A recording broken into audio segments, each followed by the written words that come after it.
Ma mère m'a demandé de payer leur nouveau patio pour qu'on puisse à nouveau recevoir la famille. J'ai payé la totalité, puis j'ai découvert que je n'étais pas invité au premier dîner. Ce ne sont que les gens qui nous soutiennent toujours, a-t-elle dit. Alors j'ai appelé l'entrepreneur et j'ai annulé la coulée finale, laissant ça comme une parcelle de terre. 1 heure après le début de l'événement, les invités commençaient à partir. Ma mère s'est pointée à ma porte, furieuse. Je l'ai laissée crier jusqu'à ce qu'elle perde sa voix. Ensuite, j'ai dit que je ne pensais pas que j'allais regretter d'avoir aidé ma mère avec ses projets. Et c'était vrai. Quand elle a suggéré de refaire l'arrière-cour pour qu'il puisse à nouveau recevoir la famille, ça semblait assez inoffensif. Elle ne demandait pas une deuxième voiture ou des vacances, juste un nouveau patio. Et bien sûr, sa façon de demander était de m'envoyer un devis d'entrepreneur sans aucun mot d'explication, mais c'était sa façon de faire. 5 000 $. C'est à ça que ça revenait. J'ai payé le jour même où elle l'a envoyé. Sans question, sans condition. Honnêtement, je pensais qu'elle apprécierait. J'imaginais peut-être que ce serait un de ces rares moments où elle me verrait non pas seulement comme un porte-monnaie ambulant, mais comme quelqu'un essayant de contribuer. Elle m'a appelé ce soir-là pour me remercier, l'air plus enthousiaste que je ne l'avais entendu depuis longtemps. Elle a parlé de combien la famille avait besoin de ça, de combien l'ancien patio la faisait se sentir honteuse chaque fois que des gens venaient. Elle n'arrêtait pas de dire que maintenant, il pourrait enfin faire les choses correctement. Je n'ai même pas demandé ce que ça voulait dire. J'espérais juste que peut-être je ferais enfin partie du nous dans cette phrase. L'entrepreneur a commencé à tout démolir la semaine suivante. Ils ont posé la base et tout préparé pour la coulée finale. Maman envoyait des photos tous les jours. D'abord du béton démoli, puis de la base de gravier. Elle a même appelé ça notre projet une fois. Ça a fait du bien à entendre. Puis, 2 jours avant que les travaux ne soient censés être terminés, elle a laissé échapper quelque chose. Elle a dit qu'elle repassait des nappes. J'ai demandé pourquoi. Elle a dit, très nonchalamment, qu'ils organisaient un grand dîner vendredi soir après la fin du patio. J'ai été pris au dépourvu. J'ai dit que je passerais avec une bouteille de vin, peut-être revoir tout le monde. C'est là que ça a changé. Elle a hésité, puis elle a dit que c'était juste une petite réunion, seulement les gens qui nous soutiennent toujours. Elle a utilisé cette phrase comme si elle était censée signifier quelque chose. Je ne savais même pas comment répondre. J'ai demandé si j'étais une de ces personnes. Elle a dit que ce n'était pas personnel, alors j'ai rendu ça personnel. Ce soir-là, j'ai appelé l'entrepreneur, je lui ai dit de tout mettre en pause. De ne pas couler le béton. D'arrêter, tout simplement. Je couvrirai les coûts du retard. Vendredi est arrivé. Ils ont eu leur dîner sur de la terre. Des proches ont commencé à m'envoyer des photos par texto, des talons s'enfonçant dans du gravier meuble, des chaises pliantes bancales, des gens visiblement mal à l'aise. Certains sont partis tôt. Un de mes cousins m'a envoyé un message, lol. On dirait que ton don est coincé dans le courrier. Ma mère s'est pointée chez moi moins d'1 heure après le début du dîner. Je n'ai pas ouvert la porte tout de suite. Elle a sonné 3 fois, puis a commencé à cogner. Quand je l'ai laissée entrer, elle n'a pas perdu une seconde. Elle s'est mise à hurler, m'accusant de saboter ses plans, de l'humilier devant toute la famille, me traitant d'égoïste. Elle ne disait plus grand-chose de sens à la fin. Je l'ai laissée s'épuiser. Sans interruption, sans réaction. Quand sa voix l'a lâchée, j'ai fini par dire, tu as été clair. C'était seulement pour les gens qui vous soutiennent toujours. Elle est restée là à respirer fort, me regardant comme si elle ne savait pas qui j'étais. Puis elle est sortie. Sans au revoir, sans excuse. Et pour la première fois, je me suis demandé si l'aider avait réellement été la pire décision que j'avais prise depuis des années. Je ne m'attendais pas à avoir de ses nouvelles, pas après la façon dont elle était sortie en trombe. J'imaginais que j'aurais peut-être droit à la tête froide pendant quelques mois, jusqu'à ce qu'elle ait besoin de quelque chose à nouveau. Mais le 4e jour, elle a appelé. Je n'ai pas répondu. Elle n'a pas laissé de message vocal. Puis elle a appelé encore et encore. Au 5e essai, j'ai décroché. J'ai failli ne pas reconnaître son ton. Elle n'était pas en colère. Elle avait l'air fatiguée, comme quelqu'un qui avait pleuré pendant des jours sans rien avoir digéré. Elle n'a pas demandé comment j'allais. Elle s'est lancée tout de suite, a dit qu'elle était désolée, qu'elle avait mal réagi, que le dîner avait été stressant, la planification accablante, et qu'elle n'aurait pas dû s'en prendre à la seule personne qui l'aidait vraiment. J'ai attendu, écoutant. Puis elle a dit, c'est juste difficile pour moi. Tu ne sais pas ce que c'est d'essayer de tout maintenir quand les gens attendent des choses de toi tout le temps. Cette partie est restée avec moi. Elle n'a pas pleuré, n'a pas supplié. C'était presque clinique, comme si elle lisait une liste de choses à faire émotionnelles qu'elle avait rédigées avec mon père. Je lui ai dit, d'accord, j'apprécie l'appel. Elle a dit qu'elle voulait se faire pardonner, que si je le voulais, je pouvais venir une fois que la coulée finale serait terminée et qu'on aurait un vrai dîner, juste la famille immédiate, juste nous. Je n'ai pas dit oui, mais je n'ai pas dit non non plus. Le lendemain, j'ai reporté la coulée de béton. L'entrepreneur a été cool à ce sujet, ne m'a pas facturé de supplément. Je l'ai payé pour le reste du travail, je lui ai dit de tout terminer comme prévu initialement. Le patio est sorti super bien. Simple, propre, moderne. Ma mère m'a même envoyé une photo par texto avec la légende « Enfin, ça prend forme ». Merci. C'était le dernier texto que j'ai reçu d'elle pendant un certain temps. Environ 2 semaines se sont écoulées. Je n'ai rien entendu. Puis une de mes cousines m'a tagué dans une photo sur Facebook. C'était une photo de l'arrière-cour, complètement terminée.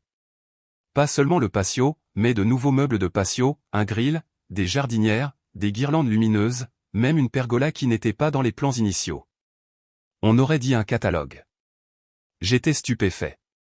Je n'avais jamais approuvé quoi que ce soit de tout ça. Rien de tout ça n'était dans le devis. Puis j'ai vu les commentaires sous la publication. Ma mère avait répondu à quelqu'un qui demandait comment ils avaient réussi à faire ça si vite. Elle a écrit « Nous avons juste décidé de le faire. Plus besoin d'attendre après personne. » Cette phrase m'a frappé en plein cœur. J'ai fait défiler son profil et j'ai vu 3 autres publications de cette semaine. Des photos de leur nouveau sanctuaire dans la cour arrière. Une légende disait « Construit avec amour par la famille pour la famille ». Une autre disait « C'est incroyable ce qu'on peut accomplir quand on fait les choses soi-même ». Aucune mention de moi.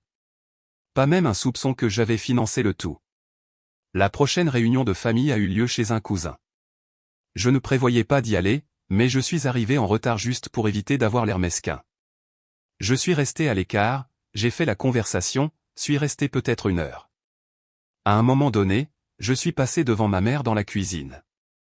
Elle montrait à quelqu'un des photos de la nouvelle installation de grill. Elle m'a vu, n'a pas bronché et a dit « Oui, ma fille a aidé à tout choisir. Elle a très bon goût, bien mieux que ses choix génériques d'avant. » Quelqu'un à proximité s'est tourné vers moi et a demandé « Attends, tu n'as pas aidé pour le patio ?» Ma mère a répondu avant que je puisse dire un mot. « Oh, pas vraiment. Il était juste trop occupé. » Ce n'est pas grave, il a sa propre vie. Je n'ai rien dit. Je suis parti 10 minutes plus tard sans rien dire à personne. Ce soir-là, je lui ai envoyé un message.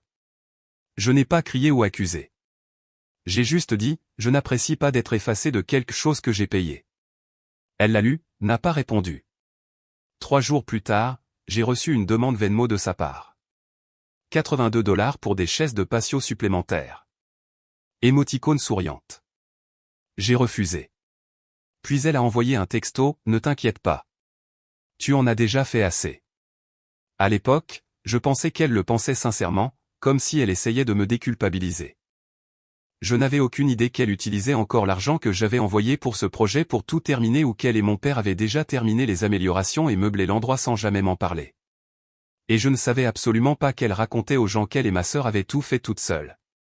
Cette partie, je l'ai découverte plus tard, lors d'une fête de bébé, de toutes les choses.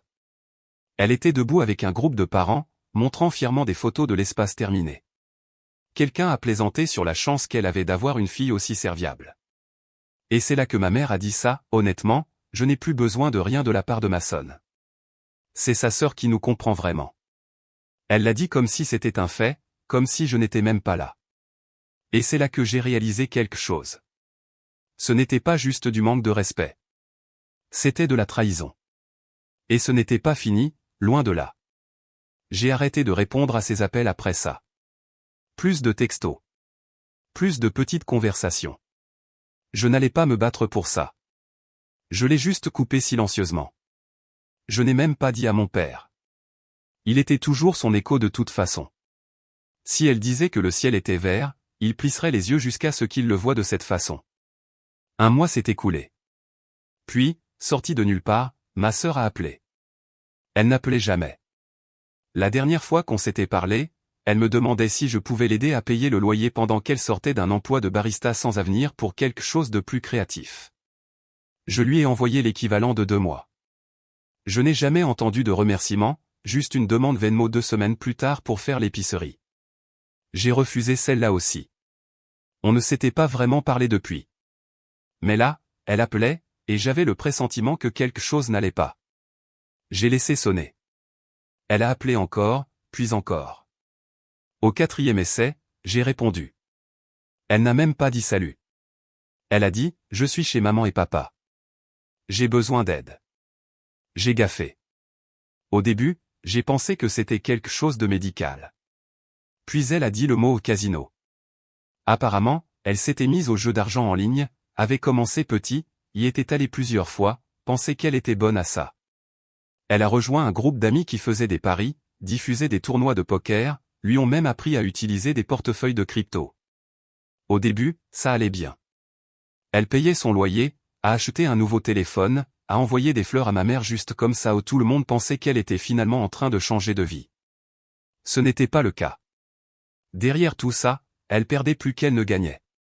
Mais au lieu d'arrêter, elle a doublé la mise. Puis elle a emprunté, a maximisé une carte, puis une autre. Elle a cessé de payer son loyer, a menti à sa colocataire, et quand ça a explosé, elle a utilisé le reste de son argent pour un billet de retour chez nos parents. Elle est arrivée avec 2 sacs de sport et une dette de 11 000 $. Et maintenant, ils étaient tous assis autour de leur cour arrière parfaite, se demandant qui allait les sauver. J'ai ri, pas à voix haute, mais de cette façon froide et silencieuse où on a l'impression que l'univers vient de vous tendre une chaise et de vous dire, profite du spectacle. 3 jours plus tard, on a frappé à ma porte. C'étaient les deux. Ma mère, mon père, qui se tenaient là comme s'ils allaient me vendre un aspirateur. Ils n'étaient pas venus chez moi depuis des années. Ils étaient bien habillés aussi, comme s'ils sortaient de l'église. Ma mère avait même un dossier à la main. Je ne les ai pas invités à entrer. Je me suis juste appuyé sur l'encadrement de la porte. Elle a commencé avec des banalités, a demandé comment allait le travail, a dit que le jardin dans ma cour avant était magnifique. Je n'ai rien dit. Puis elle a soupiré et a dit, nous devons parler de ta sœur. Elle m'a raconté l'histoire comme si c'était un tournant tragique que personne n'aurait pu prévoir, a dit qu'elle était si fière d'elle, que les choses s'amélioraient enfin, et que maintenant, tout à coup, elle se noyait dans les dettes. J'ai demandé ce qu'il voulait. Elle a jeté un coup d'œil à mon père, qui a hoché la tête comme s'il l'avait répété. Et puis elle a dit, nous espérions que tu pourrais peut-être l'aider, juste pour la sortir de ce pétrin. Je n'ai pas dit non. Je n'ai rien dit.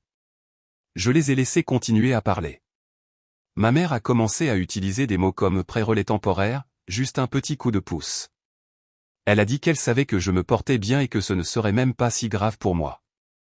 Elle l'a dit comme si elle lisait un scénario qu'elle avait déjà utilisé. Puis elle a empiré les choses. Elle a dit, je sais que les choses sont devenues tendues avec le patio, mais tout ça est derrière nous maintenant. Nous sommes une famille.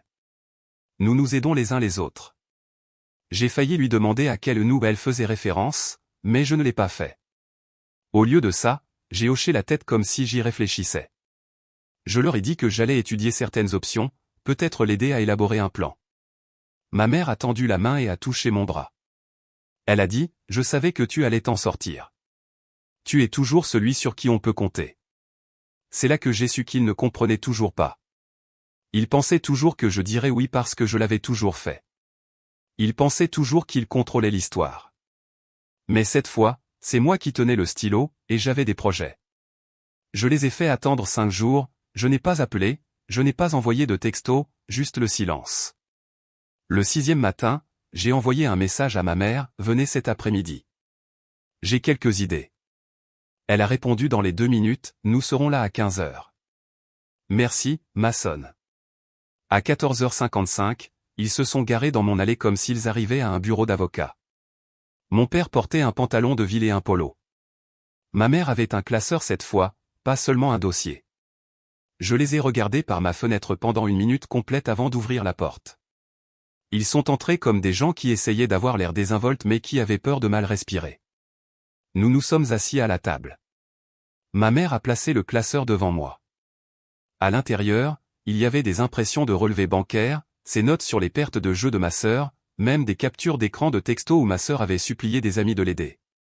À la fin, il y avait un budget manuscrit. Ma mère l'a tapoté et a dit, « Tu penses qu'elle pourrait te rembourser dans les 2 ans? Peut-être moins si elle trouve quelque chose de stable ?» J'ai demandé ce qu'elle avait en tête pour le travail. Elle a cligné des yeux, puis a dit, « Elle est ouverte à tout, mais elle est créative. Nous voulons qu'elle reste fidèle à ce côté d'elle-même. » J'ai hoché la tête, j'ai parcouru les pages, j'ai pris ça au sérieux, j'ai même posé des questions. Je pouvais les voir devenir pleins d'espoir. Ma mère a même recommencé à sourire. Elle m'a offert du thé. Puis j'ai demandé si ma sœur avait fait un effort pour s'excuser auprès de moi directement. Ils ont tous les deux hésité.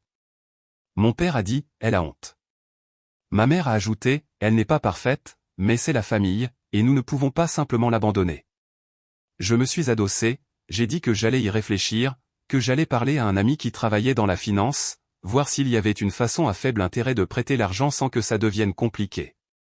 Ma mère avait l'air d'être sur le point de pleurer, des larmes de joie cette fois. Elle a tendu la main à travers la table et a dit, « Tu n'as aucune idée de ce que ça signifie pour nous. » En fait, oui. Ça voulait dire qu'il pensait toujours que j'étais le même gars qui les renflouait sans condition. Je ne l'étais pas. Ce soir-là, ma sœur m'a envoyé un texto pour la première fois depuis des mois, juste une seule ligne, « J'ai entendu ce que tu fais. Merci. » Pas d'excuses, pas de responsabilité, juste ça. La semaine suivante, j'ai envoyé une mise à jour à mes parents, j'explore toujours les options, je veux faire ça correctement. Ils ont répondu avec de longs messages reconnaissants me disant que je faisais la bonne chose, que j'étais une bénédiction, que je maintenais la famille unie. Et pendant tout ce temps, je ne leur ai rien donné au pas de virement, pas de promesse, juste un vague espoir. Plus je faisais traîner les choses, plus ils s'accrochaient à l'idée que j'allais les sauver. Ma mère a commencé à envoyer des textos tous les 2 jours pour me demander si j'avais besoin de plus d'informations. Mon père m'a envoyé par courriel un PDF intitulé « Prévision de remboursement de la dette, scénario optimiste ».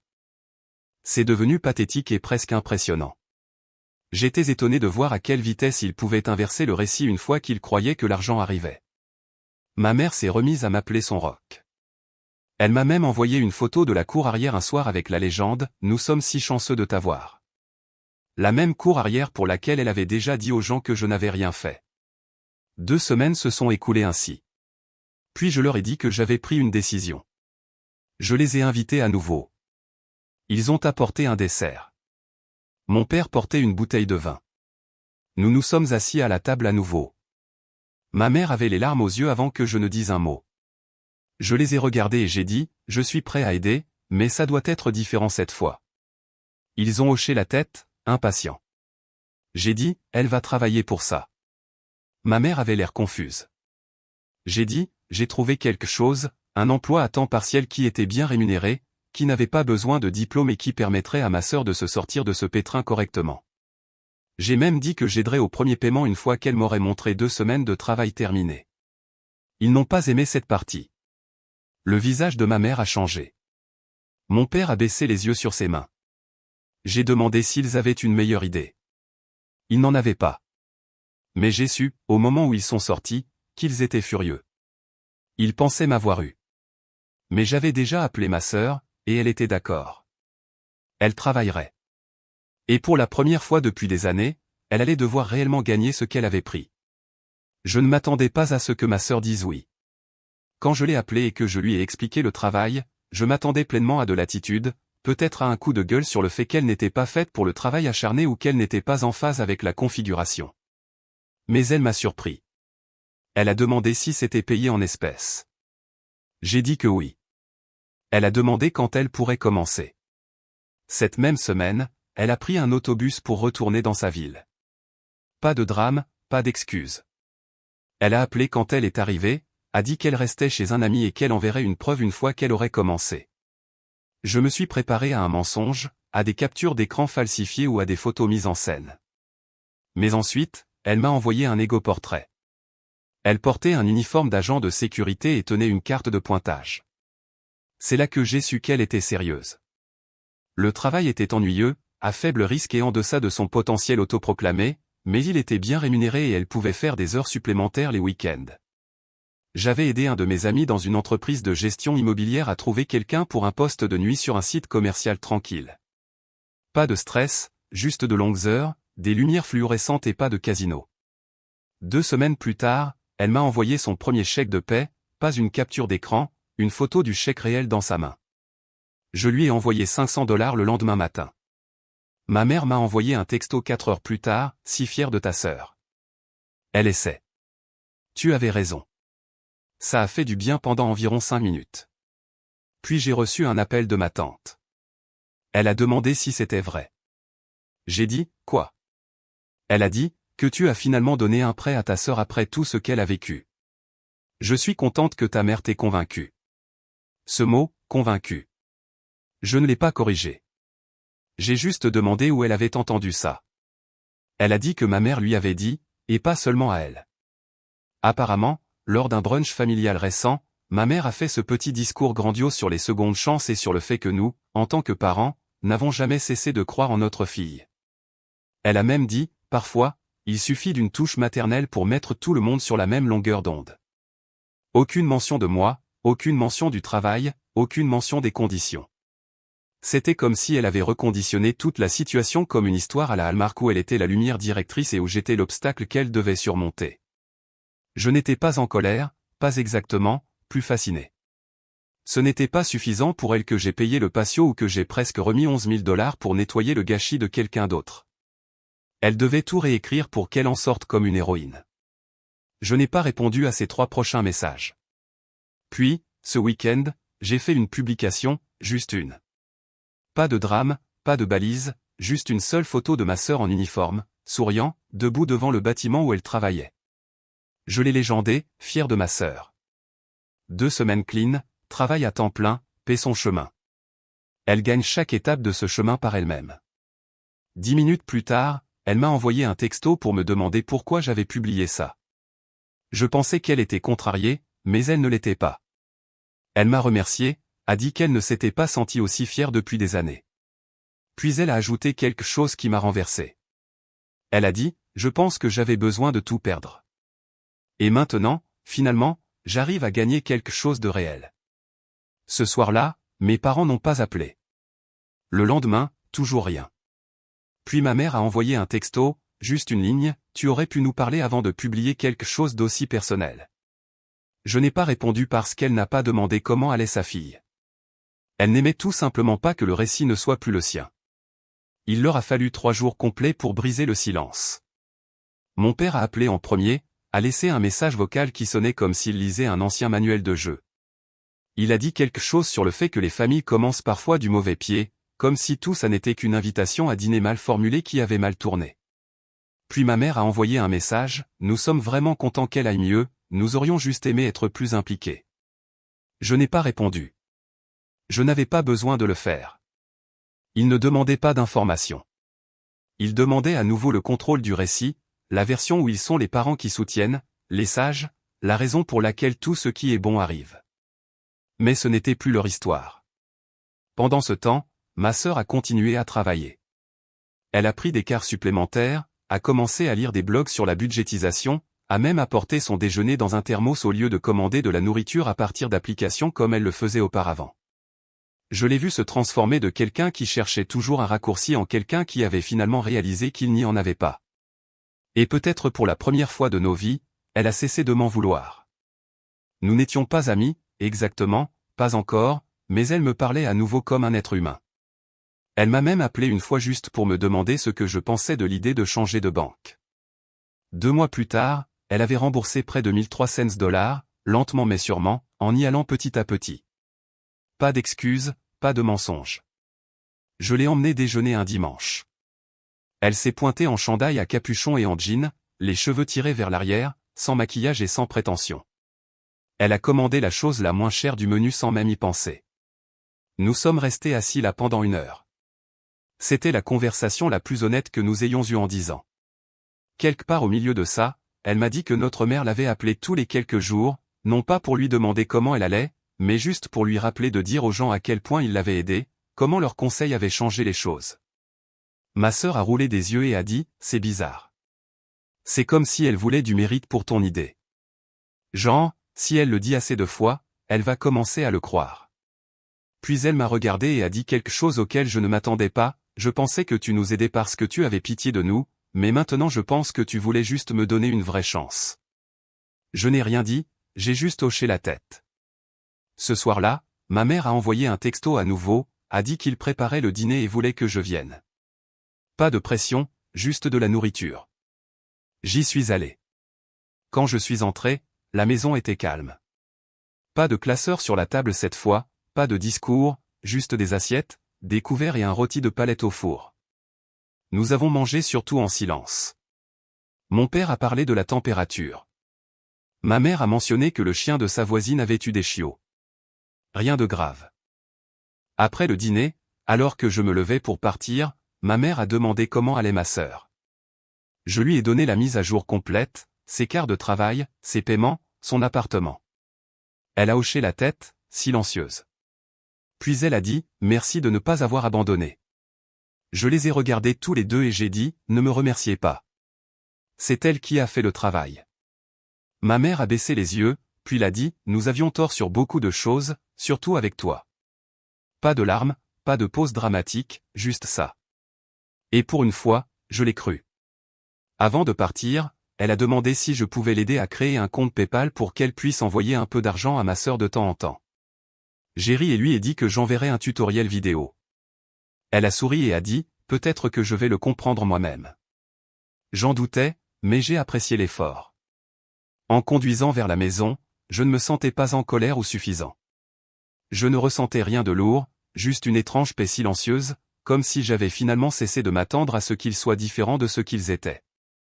Et peut-être que c'était la seule façon dont tout ça allait s'améliorer un jour, pas avec une grande réunion, pas avec quelqu'un qui était sauvé, mais avec tout le monde qui se tenait enfin sur ses propres pieds. Pour l'instant, c'était suffisant.